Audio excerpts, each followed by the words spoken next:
오늘도 말씀을 묵상하며 하나님 앞에 기도하며 나아가는 모든 성도님들을 축복합니다. 3월 1일 함께 묵상하실 말씀은 레위기 1장 1절에서 17절 말씀입니다. 같이 말씀 읽겠습니다. 여호와께서 회막에서 모세를 부르시고 그에게 말씀하여 이르시되 이스라엘 자손에게 말하여 이르라 너희 중에 누구든지 여호와께 예물을 드리려거든 가축 중에서 소나 양으로 예물을 드릴지니라. 그 예물이 소의 번제이면 흠없는 수컷으로 회막문에서 여호와 앞에 기쁘게 받으시도록 드릴지니라. 그는 번제물의 머리에 안수할지니 그를 위하여 기쁘게 받으심이 되어 그를 위하여 속죄가 될 것이라. 그는 여호와 앞에서 그 수소 강아지를 잡을 것이요 아론의 자손 제사장들은 그 피를 가져다가 회막문 앞 제단 사방에 뿌릴 것이며 그는 또 그 번제물의 가죽을 벗기고 각을 뜰 것이요 제사장 아론의 자손들은 제단 위에 불을 붙이고 불 위에 나무를 버려놓고 아론의 자손 제사장들은 그 뜬 각과 머리와 기름을 제단 위에 불 위에 있는 나무에 버려 놓을 것이며 그 내장과 정강이를 물로 씻을 것이요 제사장은 그 전부를 제단 위에서 불살라 번제를 드릴지니 이는 화제라 여호와께 향기로운 냄새니라. 만일 그 예물이 가축대의 양이나 염소의 번제이면 흠없는 수컷으로 드릴지니 그가 제단 북쪽 여호와 앞에서 그것을 잡을 것이요 아론의 자손 제사장들은 그것의 피를 제단 사방에 뿌릴 것이며 그는 그것의 각을 뜨고 그것의 머리와 그것의 기름을 베어낼 것이요 제사장은 그것을 다 제단 위에 불 위에 있는 나무 위에 버려 놓을 것이며 그 내장과 그 정강이를 물로 씻을 것이요 제사장은 그 전부를 가져다가 제단 위에 불살라 번제를 드릴지니 이는 화제라 여호와께 향기로운 냄새니라. 만일 여호와께 드리는 예물이 새의 번제이면 산 비둘기나 집 비둘기 새끼로 예물을 드릴 것이요 제사장은 그것을 제단으로 가져다가 그것의 머리를 비틀어 끊고 제단 위에서 불사르고 피는 제단 곁에 흘릴 것이며 그것의 모이 주머니와 그 더러운 것은 제거하여 제단 동쪽 재버리는 곳에 던지고 또 그 날개 자리에서 그 몸을 찢되 아주 찢지 말고 제사장이 그것을 제단 위에 불 위에 있는 나무 위에서 불살라 번제를 드릴지니 이는 화제라 여호와께 향기로운 냄새니라. 아멘. 레위기는 오늘날 우리 성도들에게는 참 어려운 책이죠. 우선 우리는 레위기에서 설명하는 형식으로 제사를 드리지 않기 때문입니다. 3500년도 더 된 시기에 이집트에서 구원을 받아 탈출한 이스라엘 백성들이 광야에서 예배하던 방식입니다. 그래서 그 용어나 설명이 오늘날 우리에게 직접적으로 와닿지 않는 것이 많은 것이 사실입니다. 그리고 예수님께서 십자가에 죽으심으로 모든 제사가 상징하던 것들을 모두 완성하셔서 더 이상 이러한 제사를 드리지 않기 때문에 굳이 우리가 레위기를 묵상해야 하는지 의문이 생기기도 합니다.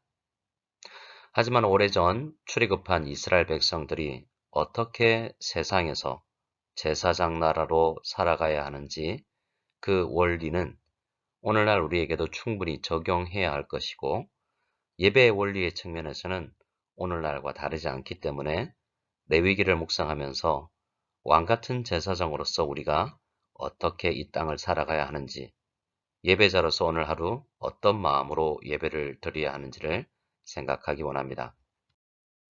1절을 보면 여호와 하나님께서 회막에서 모세를 부르시고 말씀하셨다라고 합니다. 레위기에서 죄인인 인간은 제사 없이 하나님 앞에 서면 죽음을 면치 못한다라고 말하지만 지금 모세는 회막에서 제사 없이 하나님을 만나고 있습니다. 이것으로서 우리는 형식적인 제사가 어떤 의미가 있는지 먼저 생각을 하게 됩니다. 모세는 지금 형식적 제사는 없었지만 하나님 앞에 어떤 마음으로 서야 하는지를 알았던 것입니다. 하나님은 회막에서 모세를 만나 주십니다. 출애굽기를 보면 이제 성막이라는 이동식 장소를 만들게 하시고 그곳에서 하나님은 백성들을 만나도록 계획하셨다라는 것을 알 수 있습니다. 성막을 하나님과 만남의 장소로 부를 때는 회막이라고 불렀는데요. 하나님께서 회막에서 모세를 부르신 이유가 무엇입니까? 2절을 보면 하나님은 이스라엘 백성들을 만나기를 원하신다라는 것을 알 수 있습니다. 누구든지 모세가 하나님을 만나는 것처럼 하나님을 만날 수 있다고 말하는 것입니다. 남녀노소, 이스라엘 사람, 이방인 할 것 없이 하나님은 누구든지 만나기를 원하시는 것입니다. 여기에서 너희 중에 누구든지라고 번역된 단어를 원어로 보면 너희 중에 어떤 사람이라고 되어 있습니다. 여기서 사람이라는 말에 해당하는 히브리어는 아담입니다. 창세기에 나오는 그 아담이 아니라 모든 아담의 후손인 인류 전체를 말합니다. 하나님을 만나는 예배 자리는 누구에게나 열려 있다라는 것입니다. 레위기에서는 5가지의 제사를 설명하는데 그 첫 번째가 번제입니다. 오늘 1장에서 예배를 드리러 나오는 예배자의 입장에서 번제를 어떻게 드려야 하는지 설명하고 있습니다. 먼저 3절에서 9절까지는 번제 중에서 소를 제물로 드리는 경우에 어떻게 해야 하는지를 설명하는 내용인데요. 소의 번제를 설명하는 대로 잘 드리면 그 예배는 여호와 하나님께 향기로운 냄새가 된다라고 합니다. 여호와께서 고기 타는 냄새를 좋아하신다라는 것이 아니라 제사를 드리는 사람의 마음을 받으시고 제물이 상징하는 예수 그리스도의 중보 사역을 통해서 우리를 만나 주신다라는 것입니다. 예배를 통해서 죄인이 하나님과 온전한 관계에 회복이 일어난다라는 것입니다. 그리고 번제의 절차에서 제사장이 해야 할 일이 있고 예배자가 해야 할 일이 있다는 것이 중요합니다. 예배자는 3절처럼 제물을 제단으로 가지고 가야 합니다.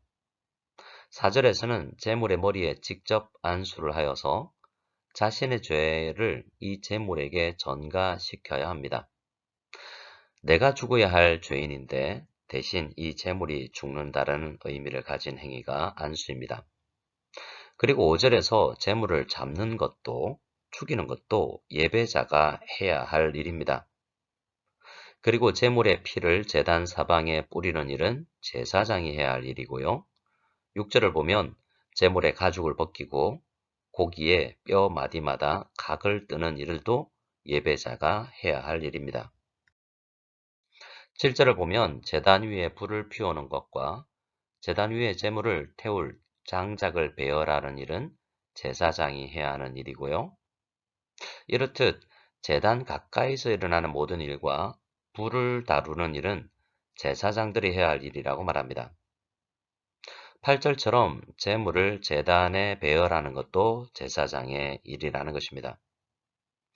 9절을 보면 내장과 다리를 물에 씻는 것도 예배자가 해야 할 일입니다.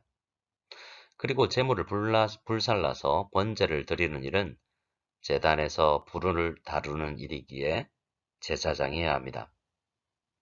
이렇게 전체적으로 보면 죽음과 더러운 일들은 주로 예배자가 해야 할 일입니다. 그만큼 예배자는 얼마나 죄가 더럽고 부정한 것인지를 직접 체험하면서 예배를 드리는 것입니다. 그것은 우리가 예배를 드릴 때도 마찬가지입니다. 우리가 얼마나 죄인인지를 알고 예배를 드려야 하는 것입니다.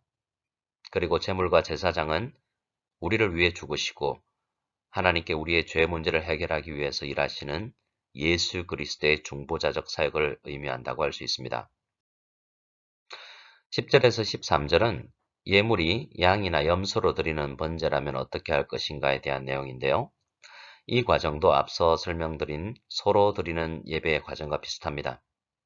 나의 죄를 대신하여 한 제물이 죽고 그 예배의 모든 과정과 설명되어 있는 과정 속에서 레위기 전체 설명 가운데서 말하는 예배의 바른 마음의 자세로 드린 예배는 하나님께 향기가 된다라고 말합니다.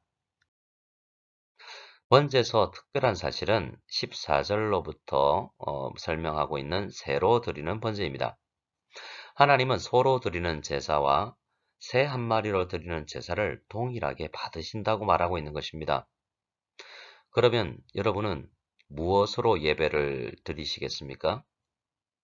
사람은 죄성이 있어서 어떤 것으로 예배를 드려도 동일하게 받으신다고 하면 값이 덜 나가는 새로 제사를 드리려고 할 가능성이 많습니다. 하지만 오늘 번제가 설명하는 가장 중요한 핵심은 하나님 앞에 나아가 교제하는 일은 아주 값비싼 비용이 필요하다는 사실입니다. 흠이 없는 소, 그것도 수소는 당시의 한 가정 안에서 가장 값이 나가는 재산이었습니다. 사실 소 한 마리가 죽어서 하나님 앞에 나아가는 길이 열릴 수도 없습니다. 하지만 이것은 죄의 크기와 하나님 앞에 나아가는 것의 소중함을 설명하기 위해서 당시 그 한 사람에게 엄청나게 값이 나가는 제물을 드리도록 하여서 깨닫도록 하신 것입니다. 그러면 왜 새로 드리는 번제도 말하는 것일까요? 그것은 누구든지 다 만나기를 원하시는 하나님의 마음을 표현하는 것입니다. 모든 가정에서 서로 제물을 드릴 만한 재력이 있는 것이 아니기 때문이죠. 이렇듯 인간 쪽에서는 아무것도 준비할 능력이 없어도 하나님께서 그러한 사람도 만나시겠다는 의지를 보여주신 것입니다.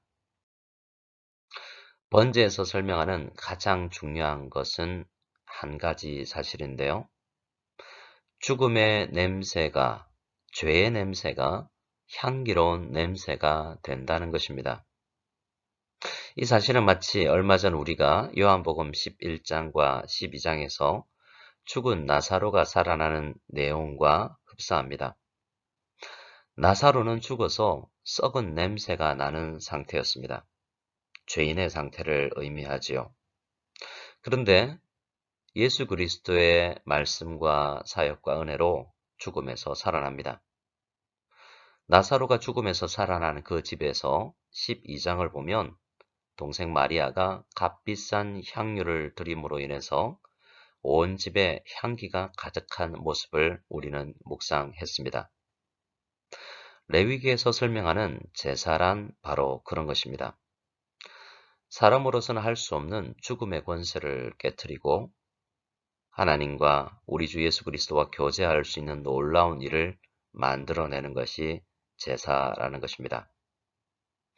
오늘도 우리는 우리 모든 것을 위해서, 우리의 모든 죄인들을 위해서 자신의 모든 것을 들여 우리를 살리신 예수 그리스도의 그 은혜를 생각하며 우리의 삶 전체가 우리 주님께 향기로운 향기가 되기를 간절히 원하며 하루를 시작하기를 원합니다.